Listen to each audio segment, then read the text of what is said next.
আলহামদুলিল্লাহি রাব্বিল আলামিন ওয়াসসালাতু ওয়াসসালামু আলা খাতামিন নাবিয়্যিন আম্মা বা'দু ফাআউযু বিল্লাহি মিনাশ শাইতানির রাজীম বিসমিল্লাহির রহমানির রহিম আসসালাতু ওয়াসসালামু আলাইকা ইয়া রাসূলাল্লাহ আসসালাতু ওয়াসসালামু আলাইকা ইয়া হাবিবাল্লাহ আসসালাতু ওয়াসসালামু আলাইকা ইয়া নবিয়াল্লাহ ওয়া আলা আলিকা ওয়া আসহাবিকা ইয়া নূরাল্লাহ।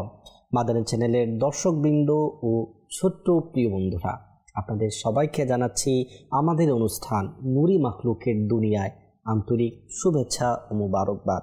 প্রিয় দর্শক শ্রোতা, আজ আমরা আপনাদের সম্মুখে অত্যন্ত সুন্দর ও আকর্ষণীয় ও তথ্যবহুল বিষয় নিয়ে আলোচনা করতে যাচ্ছি। শুরু থেকে শেষ পর্যন্ত আমরা মনোযোগ সহকারে আমরা ভালো ভালো নিয়ত করে নিই অনুষ্ঠানটি মনোযোগ সহকারে শুনব, এবং যদি আমরা মনোযোগ সহকারে শুনতে পারি তাহলে ইনশাআল্লাহ এতে আমাদের জ্ঞানের পরিধি আরও বৃদ্ধি পাবে। জি হ্যাঁ, আজকের আমাদের যে বিষয় রয়েছে তাতে যাওয়ার পূর্বে আসুন আমরা আগে দুরূদ পাকের ফজিলত সম্পর্কে হাদিসে মুবারকা শ্রবণ করে নিই। হাদিসে পাক ইরশাদ হচ্ছে, হুজুর সাল্লাল্লাহু আলাইহি ওয়া আলিহি ওয়াসাল্লাম ইরশাদ করেন, যে ব্যক্তি আমার উপর সারাদিনে 50 বার দুরূদ পাক পাঠ করবে, কিয়ামতের দিন আমি তার সাথে মুসাফাহা করব। সাল্লু আলাল হাবিব সাল্লাল্লাহু তাআলা আলা মুহাম্মদ সাল্লাল্লাহু তাআলা আলাইহি ওয়া আলিহি ওয়াসাল্লাম। প্রিয় দর্শক শ্রোতা, আজকের এই পর্বে আমরা যে বিষয়ে আলোচনা করব সেটি হচ্ছে জান্নাতের জন্য নির্ধারিত ফেরেশতা সম্পর্কে। প্রিয় দর্শক শ্রোতা, জান্নাতের উপর কোন কোন ফেরেশতা নিয়োজিত আছেন, তাদের প্রধান কে রয়েছেন, এবং জান্নাতীদেরকে যে অসংখ্য নিয়ামত প্রদান করা হবে ফেরেশতাদের মাধ্যমে, মহান আল্লাহ তাআলা জান্নাতীদের যেসব পুরস্কার ও সম্মান দান করবেন সেই বিষয়ে আজকে আমরা শ্রবণ করব ইনশাআল্লাহ আযজা ওয়া জাল। প্রিয় দর্শক শ্রোতা, গত পর্বে আমরা জাহান্নামের ফেরেশতা সম্পর্কে আলোচনা শুনছিলাম, আর আজ আমরা জান্নাতের ফেরেশতা সম্পর্কিত আলোচনা শুনব। একবার হযরতে জিবরাইল আলাইহিস সালাম নবী করিম রউফুর রহিম সাল্লাল্লাহু আলাইহি সাল্লামের দরবারে উপস্থিত হয়ে কথোপকথনে মগ্ন ছিলেন। এমন সময় জান্নাত থেকে একজন ফেরেশতা আগমন করলেন। তখন হযরতে জিবরাইল আলাইহিস সালাম আরজ করলেন, হে মুহাম্মদ সাল্লাল্লাহু আলাইহি ওয়া আলিহি ওয়াসাল্লাম, আপনি আনন্দিত হন। এই হলেন জান্নাতের দারোগা হযরতে রিদওয়ান আলাইহিস সালাম।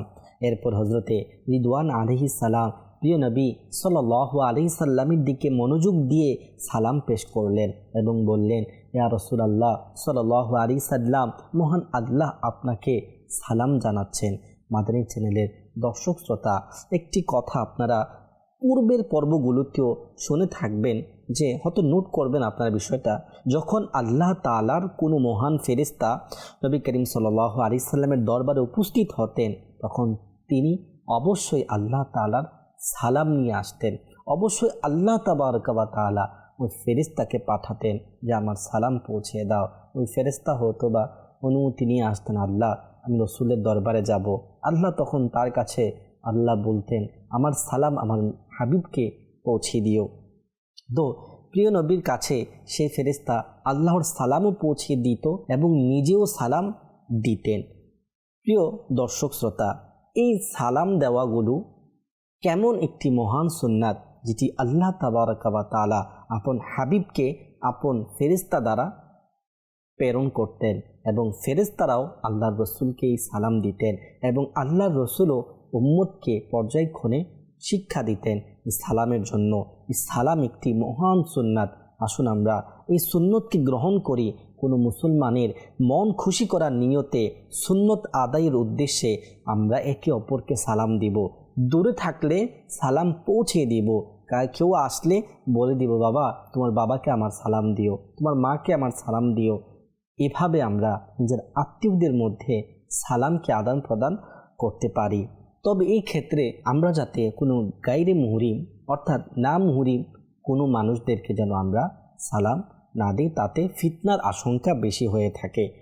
যদি কেউ আপনার মাধ্যমে অন্য কাউকে সালাম পাঠায়, তাহলে অনেককে দেখা যায় আপনি কাউকে বলছেন যে তোমার ভাইকে আমার সালাম দিও, তখন সে বলে ওঠে ওয়ালাইকুম সালাম।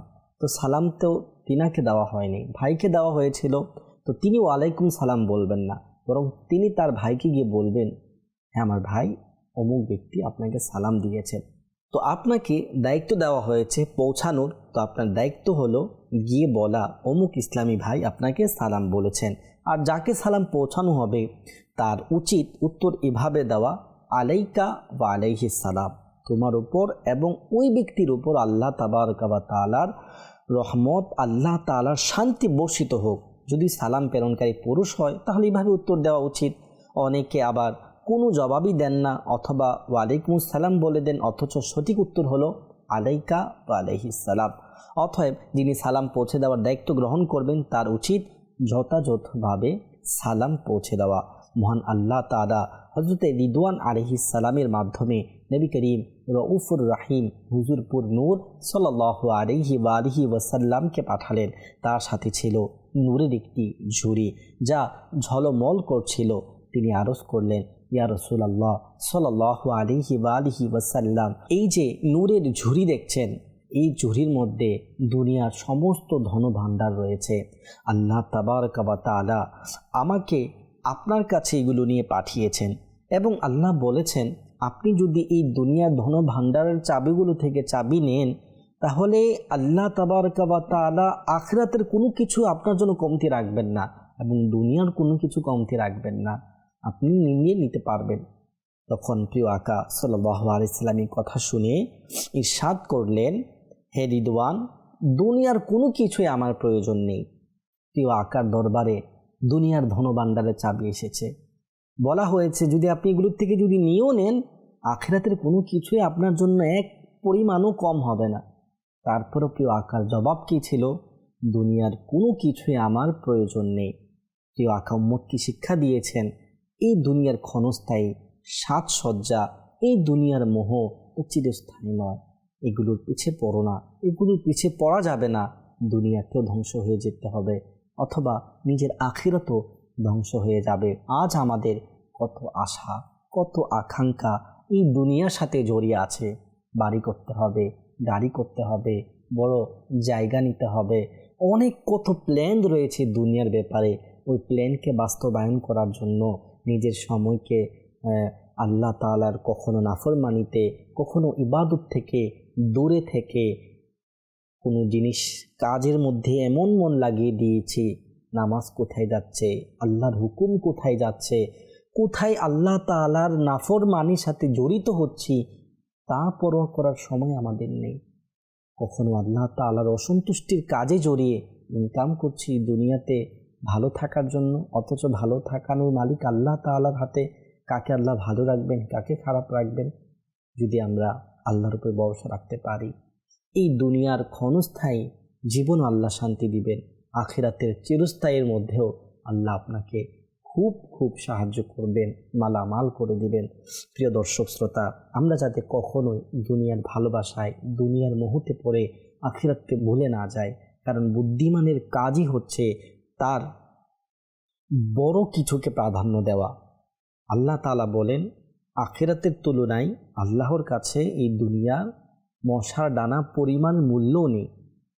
আল্লাহ তাবারকা ওয়া তাআলা এই পৃথিবীকে বানিয়েছেন এটার মধ্যে চিরস্থায়ী থাকার জন্য নয়, ইবাদত করার জন্য। পরীক্ষার হল স্বরূপ বানিয়েছেন কি ইবাদত করে, নেক আমল করে, আল্লাহ তাআলাকে রাজি করে, সন্তুষ্টি করে কে আল্লাহ তাআলার নিকটবর্তী হবে, কে আল্লাহ তাআলার পুরস্কার প্রাপ্ত বান্দা হবে।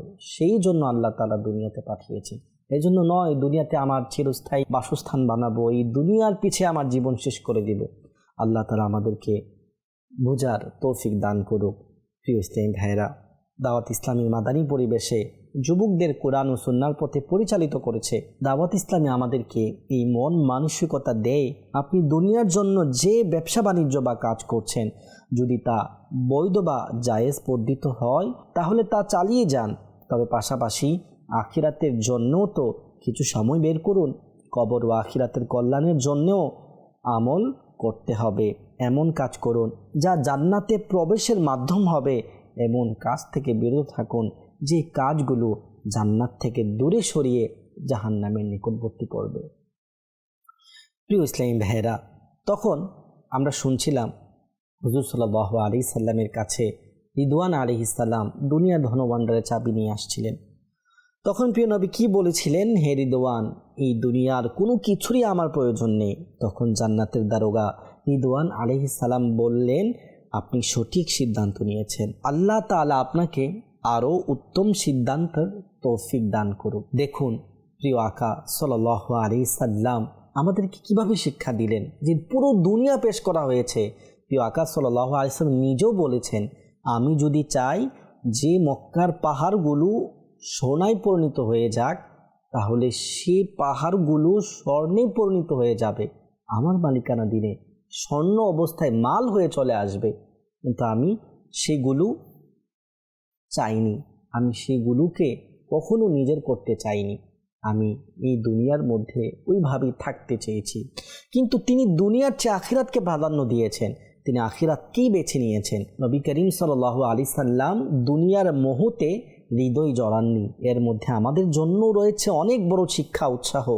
আমরাও যেন দুনিয়ার পাশাপাশি আখিরাতকে অগ্রাধিকার দেই, যাতে আখিরাতের তুলনায় তার মোকাবেলায় দুনিয়াকে আমরা অগ্রাধিকার না দেই। এটা আমাদের মনে রাখতে হবে। মনে রাখতে হবে আসল ঠিকানা আমাদের আখিরাতে রয়েছে, দুনিয়ায় আমাদের ঠিকানা চিরস্থায়ী নয়। হযরতে আনাস রাদিয়াল্লাহু তাআলা আনহু থেকে বর্ণিত, রাসূল সাল্লাল্লাহু আলাইহি সাল্লাম ইরশাদ করেছেন, এটি একটি অত্যন্ত জ্ঞানগর্ভ বিষয়, মনোযোগ দিয়ে শুনুন। জান্নাত সর্বপ্রথম কার জন্য খোলা হবে? আমরা তো জান্নাতের বিষয়ে আলোচনা করছি, কিভাবে জান্নাতে যাব। তো ওই জান্নাতটা সর্বপ্রথম কার জন্য খোলা হবে? হাদিসে পাকে আল্লাহ রাসূল সাল্লাল্লাহু আলাইহি সাল্লাম ইরশাদ করছেন, সর্বপ্রথম আমি জান্নাতের দরজায় কড়া নাড়ব। আল্লাহ তাআলা তো জান্নাত সৃষ্টি করেছিনি প্রিয় নবী সাল্লাল্লাহু আলাইহি সাল্লামের জন্য, বরং জান্নাত নয়, সমগ্র কুল কায়নাত সৃষ্টি করেছেন আমার রাসূল সাল্লাল্লাহু আলাইহি ওয়াসাল্লামের জন্য। প্রিয় আকা সাল্লাল্লাহু আলাইহি ওয়াসাল্লাম ইরশাদ করেন, আমি সর্বপ্রথম জান্নাতে যাব, গিয়ে আমি জান্নাতের দরজায় কড়া নাড়ব। তখন জান্নাতের যে দারোগা রয়েছে, প্রহরী রয়েছে, হযরতে রিদওয়ান আলাইহিস সালাম, তিনি বলবেন, আপনি কে? জান্নাতের দরজায় কড়া নাড়ছেন? তখন আমি বলবো, আমি মুহাম্মদ সাল্লাল্লাহু আলাইহি ওয়াসাল্লাম। এরপর সেই ফেরেশতা বলবেন, আমি এখনই আসছি এবং আপনার জন্য জান্নাতের দরজা খুলে দিচ্ছি। আমি আপনার আগে না কারোর জন্য এই দরজা খুলেছি, না আপনার পরে এই দরজা কারোর জন্য খুলব। এই ফেরেশতাকে বিশেষভাবে এই কাজের জন্য নিয়োজিত করা হয়েছে, যেন দুই জাহানের বাদশা হুজুর সাল্লাল্লাহু আলাইহি ওয়াসাল্লাম যখনই জান্নাতের দরজায় কড়া নাড়বেন, তখন যেন ওই ফেরেশতা এসে দরজাকে খুলে দেয় প্রিয় নবীর জন্য। প্রিয় দর্শক শ্রোতা, এই ঘটনা থেকে আমরা এটাও জানতে পারলাম, বান্দার হকের ব্যাপারে আমাদের সজাগ থাকতে হবে। যদি এই ব্যাপারে সজাগ না থাকি, যদি কোনো বান্দার হক নষ্ট করে ফেলি, মনে রাখবেন আখিরাতে ওই বান্দার হককে মেটানোর জন্য টাকা পয়সা আর চলবে না, কোনো জমিন, কোনো জায়গা ইত্যাদি দিয়ে চলবে না, বরং সেখানে পাওনা হিসাব মেটানো হবে নিজের নেক আমল দ্বারা। তো ওই সময়ের মধ্যে একটি আমল কত জরুরি, একটি আমলের কারণে বান্দা জাহান্নামে চলে যাবে, একটি আমলের কারণে জান্নাত থেকে বঞ্চিত থাকবে। তাই আমাদের উচিত দুনিয়ার মধ্যে আমাদের দ্বারা যাতে কোনো বান্দার হক নষ্ট না হয়।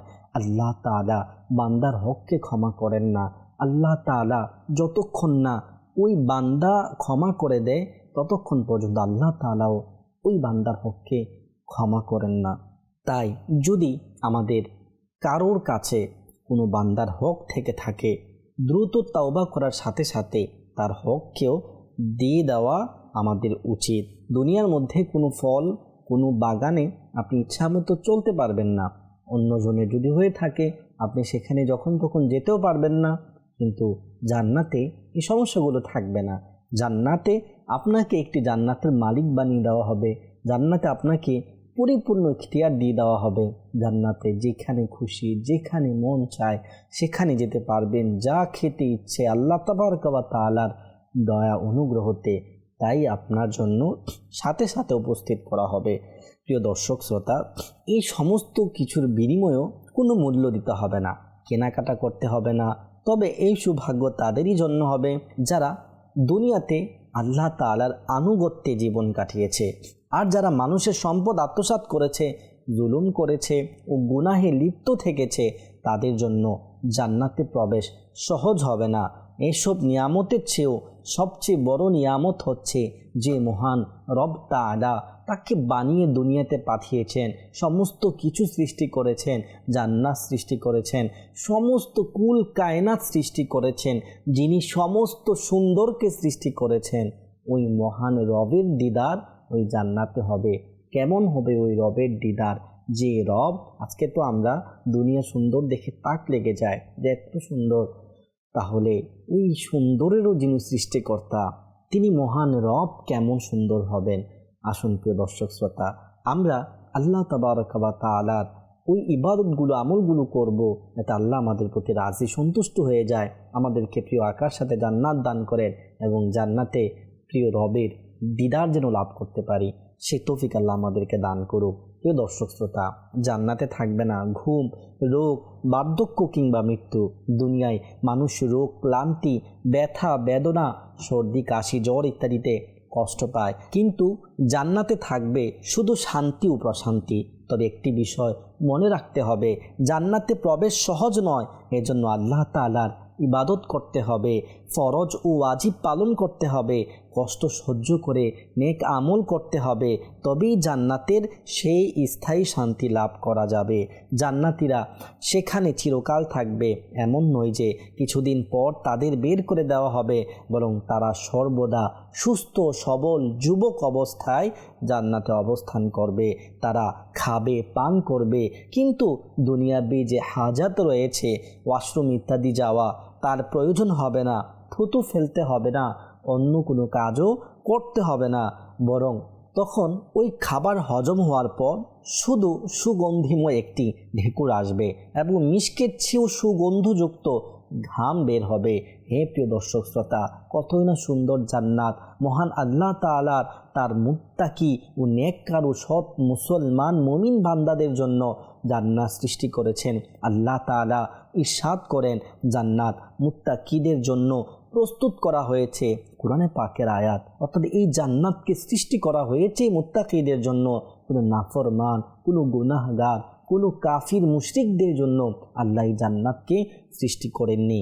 জান্নাতীরা সকল চিন্তা, দুঃখ, কষ্ট থেকে মুক্ত থাকবে, সর্বদা আনন্দ, সুখ ও প্রশান্তির পরিবেশে জীবন যাপন করবে এবং নানাবিধ নিয়ামত ও সুখ উপভোগ করতে থাকবে। মাদানী চ্যানেলের দর্শক শ্রোতা, আপনারা কি জানেন যে জান্নাতের সম্পর্কে আলোচনা করলাম, এই জান্নাত কোথায় রয়েছে? জি হ্যাঁ, জান্নাত আল্লাহ সৃষ্টি করে রেখে দিয়েছেন।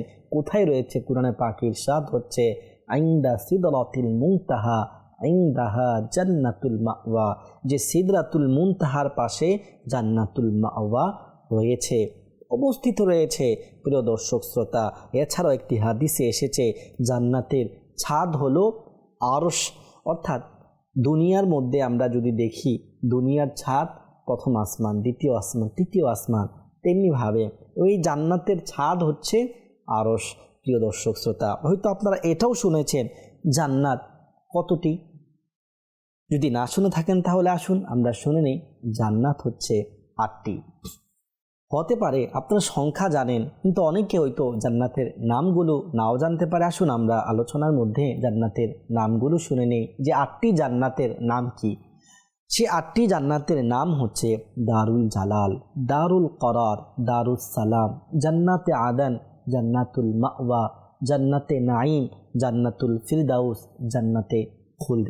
এগুলোর মধ্যে কয়েকটি নাম আল্লাহ তাবারক ওয়া তাআলা পবিত্র কোরআনের মধ্যে উল্লেখ করেছেন এবং অনেকগুলোর কথা হাদিসে মুবারকার মধ্যেও ইরশাদ হয়েছে। আর জান্নাতের স্তর মর্যাদা কতটি বর্ণিত হয়েছে। জান্নাতের 100 স্তর রয়েছে, আর প্রত্যেক 2 স্তরের মাঝে 100 বছরের পথের দূরত্ব রয়েছে। প্রিয় দর্শক শ্রোতা, এই ছিল আজকের আমাদের আলোচনা, যেখানে আমরা আপনাদের সম্মুখে জান্নাতের বিষয়ে আলোচনা করলাম।